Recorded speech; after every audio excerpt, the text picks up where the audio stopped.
Assalamualaikum warahmatullahi wabarakatuh. Perkenalkan, nama saya Aulia Syafitria Sibuan dari kelas 2 SIC dengan NIM 2457301023. Pada pertemuan 7 ini, saya akan membahas tentang partial view, CRUD pada user, serta menampilkan outputnya pada sistem kependudukan sebagai guest. Pertama, saya akan jelaskan dulu apa itu partial view.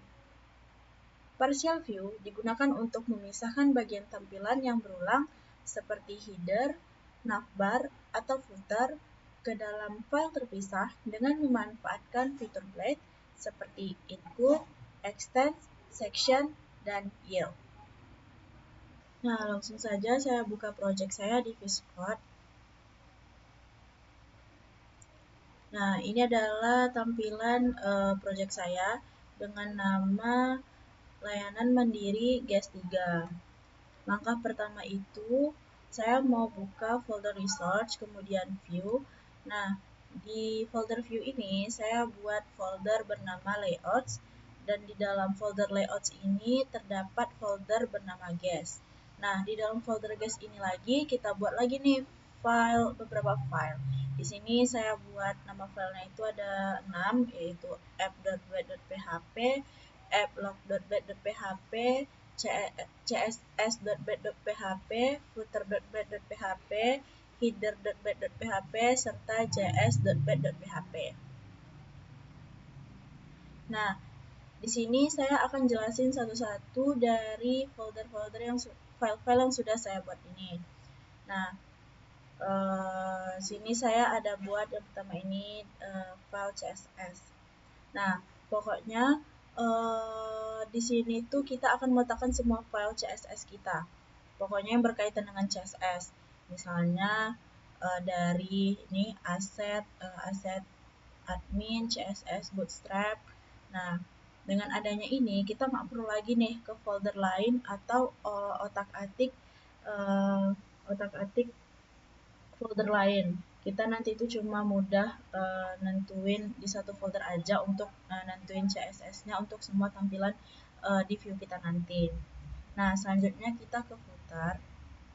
Nah, di sini untuk footernya kita cukup buat satu file aja, sama kayak CSS tadi, kita cukup buat satu file saja. Nah, satu file inilah yang nanti bisa kita gunakan untuk membuat tampilan view kita. Selanjutnya kita ke header. Nah, ini sama aja sama yang sebelumnya, yang udah saya jelaskan tadi. Namun pada header ini, nah nanti disinilah nanti kan ada seperti button kayak home, layanan, kontak, dan lain-lain. Nah, di sini seperti dengan tampilan yang akan mau saya tampilkan nanti. Nanti itu di sini ada home, ada about, ada layanan, ada kontak. Nah, selanjutnya kita ada di sini namanya file js.bat.php. File ini berkaitan dengan JS, akan include di sini semuanya tanpa kita buat folder lagi atau kita buat codingannya di view. Jadi ke semua file yang kita buat ini tuh untuk mempermudah kita supaya kita tuh tidak perlu buat file lagi untuk menampilkan view. Jadi hanya untuk satu file ini tuh kita sudah bisa include untuk tampilan view di website kita nanti. Setelah kita buat file CSS, footer, header, dan JS tadi, kita buatlah nih file namanya app.blade.php. Nah, di sini itu isinya adalah 4 file dari yang kita buat tadi, di mana include di sini terdapat include. Nah, include ini akan memanggil di sini kan terdapat include layouts.guest.css. Di sini nanti include itu akan memanggil si folder layouts, kemudian guest, kemudian CSS. Jadi nanti isi dari ini tuh akan memanggil si CSS ini tadi. Nah, kemudian kita juga ada include layouts.guest.header. Nah, di sini include-nya akan memanggil si layouts, kemudian guest, kemudian header. Nah, nanti kan tibanya itu akan ke layouts, kemudian guest, kemudian ke si headernya. Nah, selanjutnya kita ada include layouts.guest.footer, di mana nanti akan memanggil halaman layouts, kemudian ke guest, kemudian ke footer, sama halnya ke dua ini tadi, dua ini tadi sama aja. Nah, terakhir ada input layout guest.css. Nah, di sini juga nanti si input ini akan memanggil layout .guest dan juga dia akan tibanya ke si JS ini tadi. Nah, kita juga ada satu pengerjaan lagi, yaitu agar semuanya ini bisa kita pakai hanya satu panggilan saja. Jadi di sini tuh kita buat lagi yang namanya yield content, yang artinya tampilan dasar semua ini, semuanya ini akan kita panggil di tampilan view kita. Yield di sini tuh maknanya kita bisa masukin apa yang mau kita tampilkan di halaman web kita nanti. Nah, di sini saya kasih contoh pada folder warga. Nah, di sini saya ada folder warga.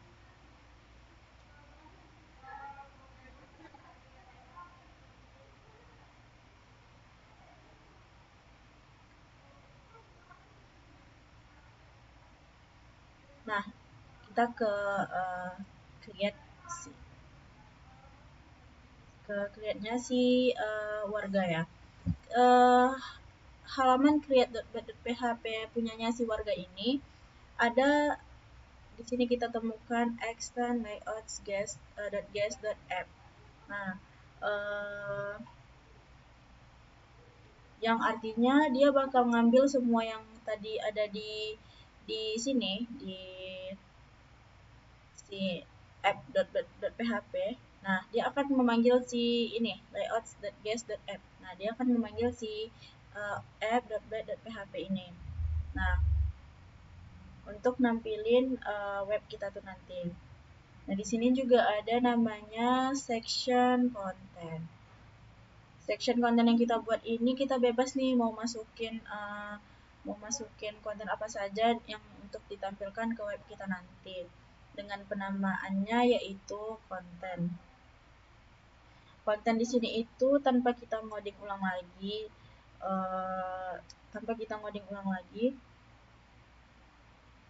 jadi nanti kita tinggal ngubah isi dari sini aja. Nah, tinggal kita ubah isi dari sini aja.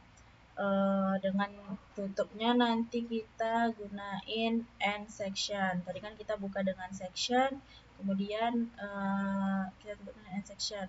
Dengan singkatnya itu section ini nanti gunakannya untuk apa saja yang nanti mau kita tampilkan di dalam halaman web kita nanti.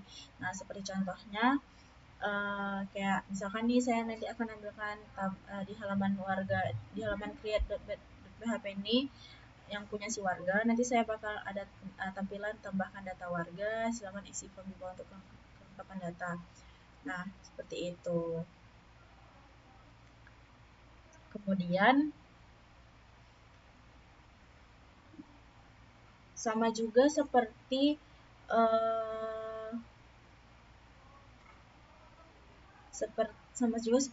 di edit.php di mana nanti kita tetap ada extend-nya, extend layout guest.app. Nah, di sini dia akan memanggil ini nanti nih. Akan memanggil si app.php untuk tampilan view-nya. Untuk apa saja CSS-nya, footer-nya, header-nya, seperti apa, serta JS-nya. Nah, di section ini sama seperti yang sebelumnya, section content, di mana di dalam konten ini terdapat apa-apa saja yang akan nanti mau kita tambahkan di tampilannya. Misalkan edit, ini kan di halaman edit data warga ya, edit data warga, perbarui informasi warga sesuai kebutuhan. Nah, nanti di sini nanti kita juga bisa memasukkan untuk penginputan nomor KTP, nama, jenis kelamin, agama, pekerjaan, nomor telepon, email. Nah, dan ini juga kita sediakan tombol untuk submit-nya.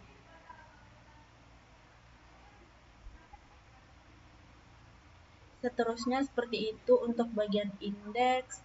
Nah, sama juga kita buat extends-nya, kita panggil si app.php-nya menggunakan layout.guest.app. Kemudian si section-nya ini kita buat juga isi kontennya apa saja, dan apa saja yang akan kita inputkan itu sesuai dengan apa isi website yang mau kita buat.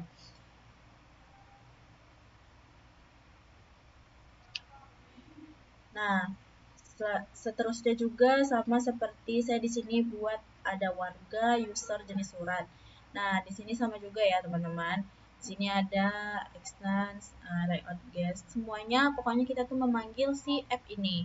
Karena kan kita sudah mengumpulkan tampilan apa saja, kemudian kita masukkan ke app.bat.php ini.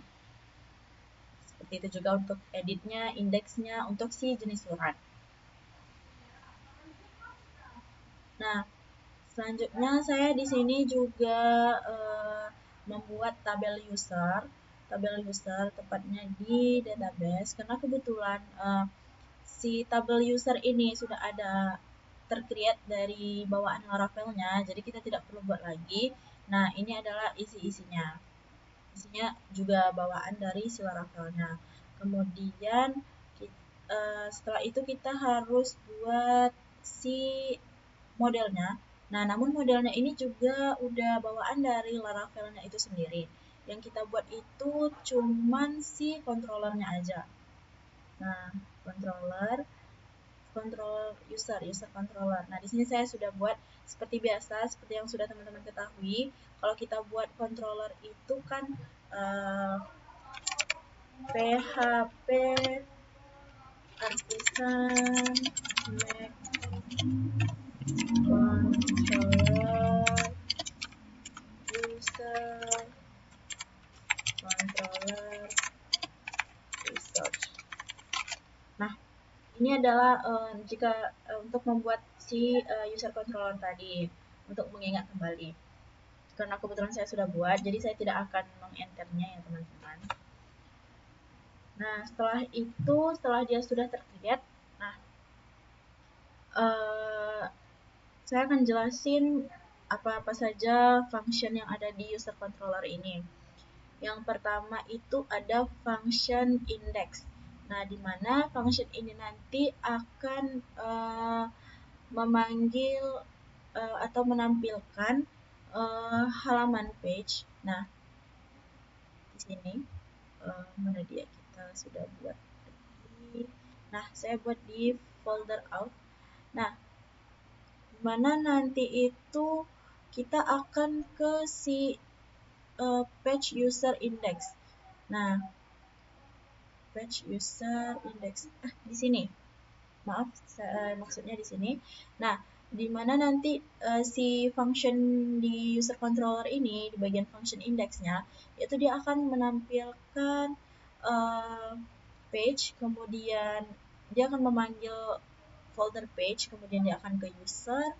Nah, ke user kemudian dia akan ke index di mana nanti itu, nah ini isinya. Isinya itu adalah ini. Nah, ada extend seperti yang sudah saya jelaskan tadi, dia akan memanggil si app.php, kemudian isi dalamnya itu seperti ini. Nah, di sini adalah tampilan untuk daftar user.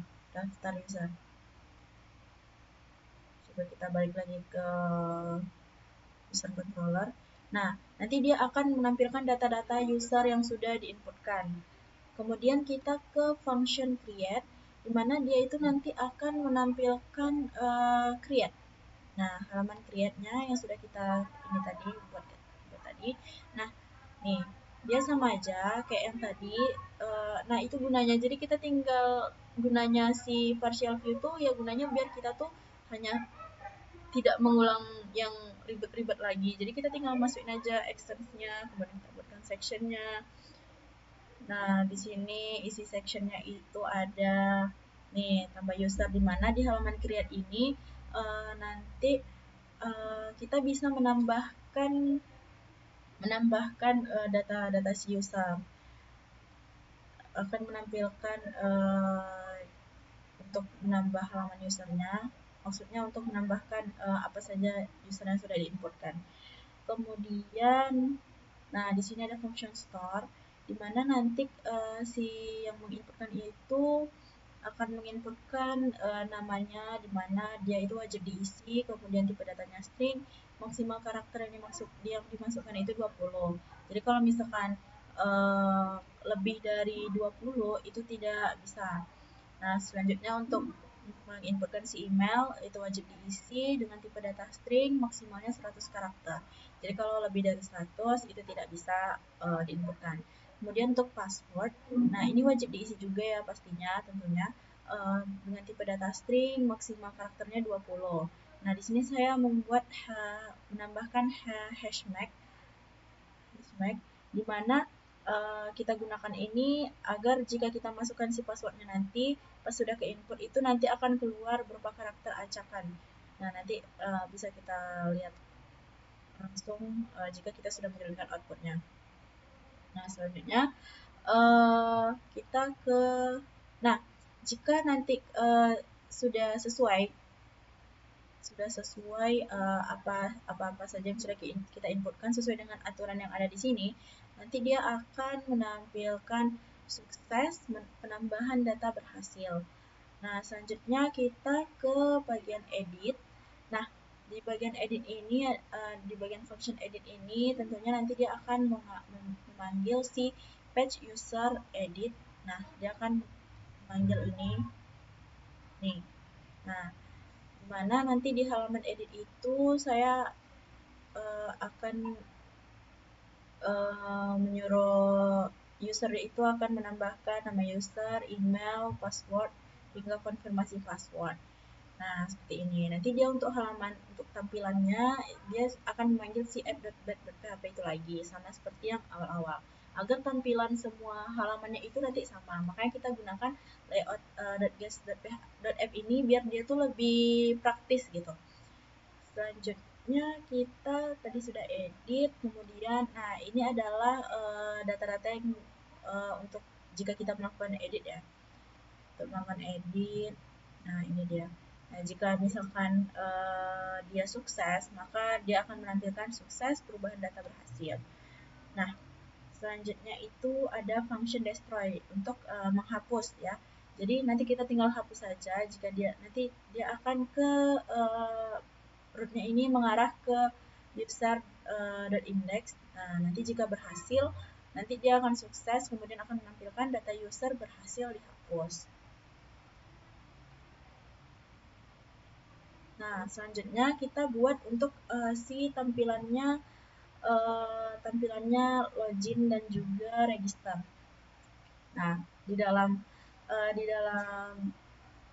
folder view ini kita buat folder page, kemudian ada folder out, kemudian di dalam folder out ini kita buat juga untuk dua file yaitu login serta register. Nah, login itu sendiri sama halnya kayak yang tadi juga.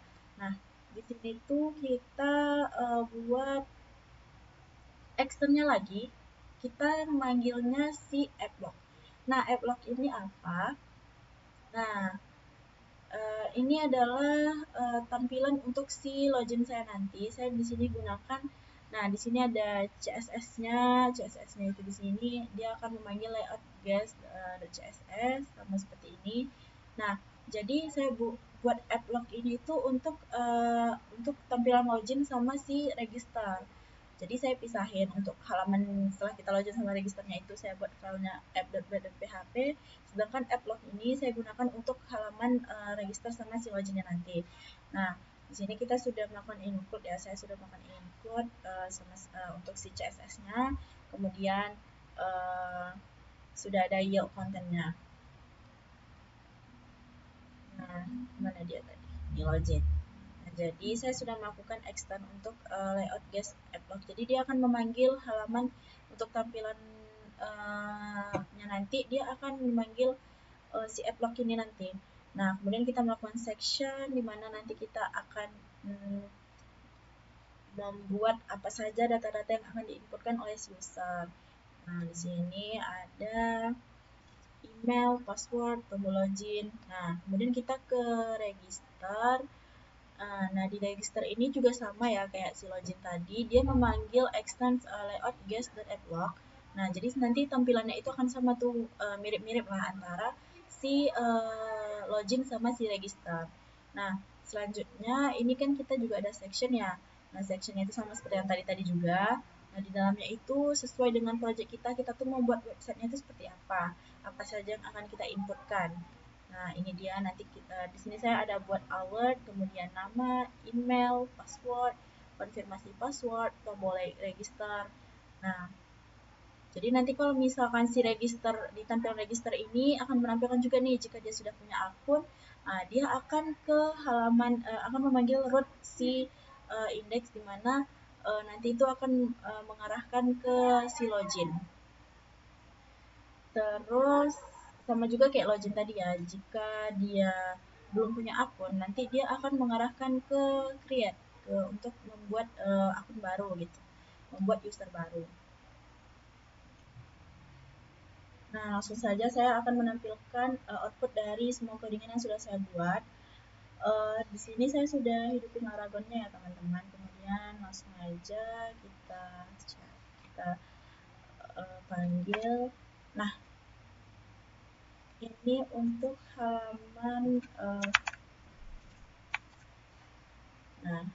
untuk halaman dashboardnya. Dashboardnya di sini ada home, about, layanan, kontak, login. Nah, di sini ada watermarknya atau apa ya, bisa dibilang nama dari halaman project saya, yaitu Bina Desa.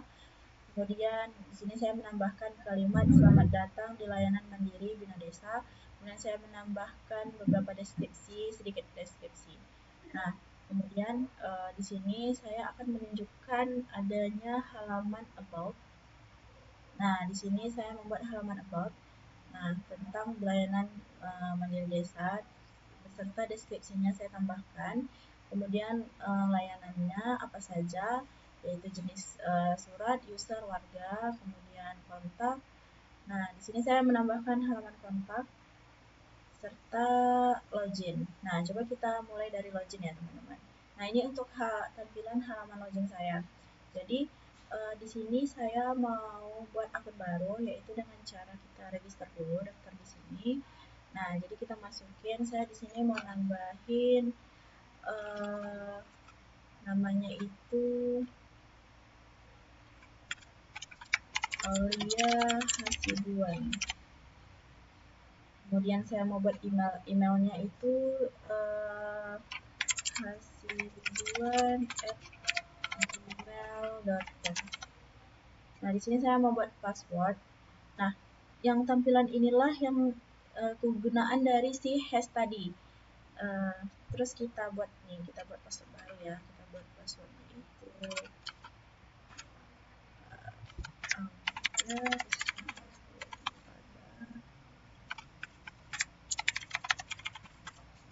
Nah, kita daftar.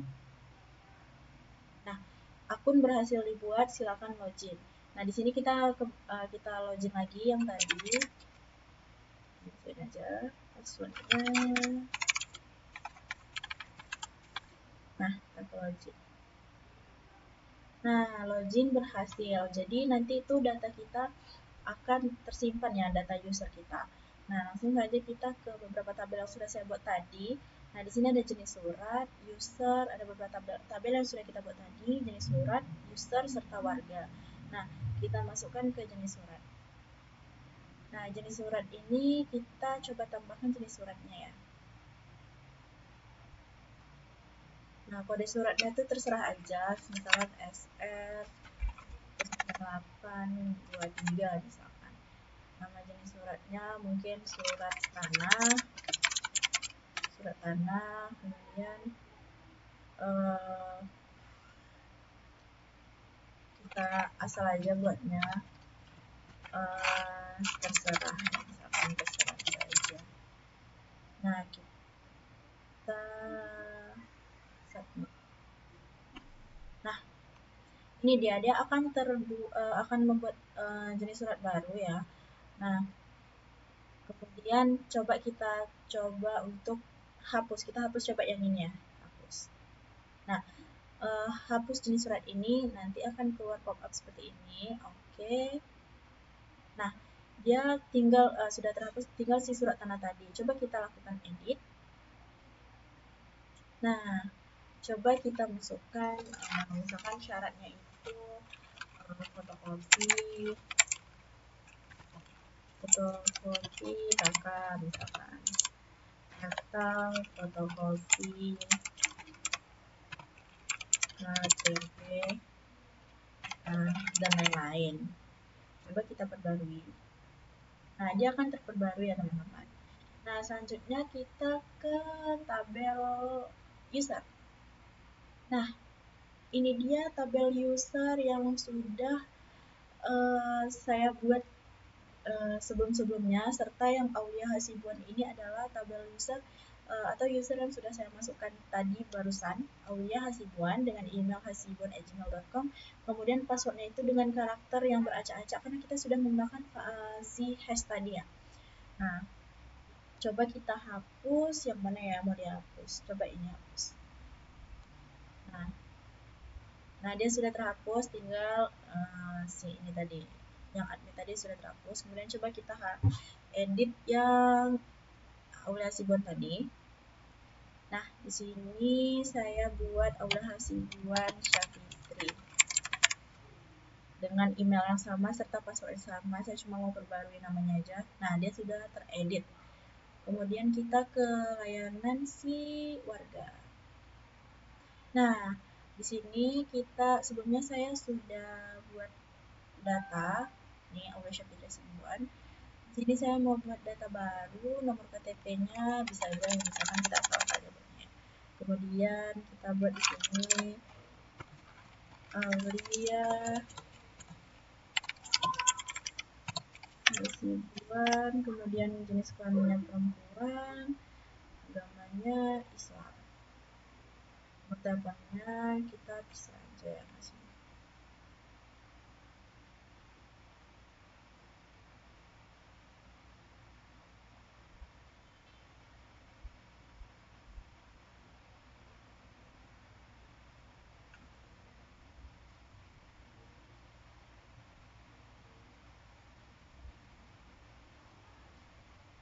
Nah, pekerjaannya itu buat mahasiswa apa ya, trainer misalnya. Kemudian nomor teleponnya, emailnya, Hasibuan yang coba ya kita submit. Nah, dia sudah tercreate ya teman-teman. Nah, inilah datanya. Kemudian coba kita hapus yang di sini. Nah, dia langsung terhapus. Coba kita edit. Aulia Hasibuan Syafitri. Nah, ini dia. Ini adalah yang akan kita edit. Saya ubah dari Aulia Hasibuan jadi Aulia Hasibuan Syafitri. Saya perbarui. Nah, dia sudah tercreate. Mungkin itu saja penjelasan yang dapat saya berikan. Lebih dan kurangnya mohon maaf. Wassalamualaikum warahmatullahi wabarakatuh.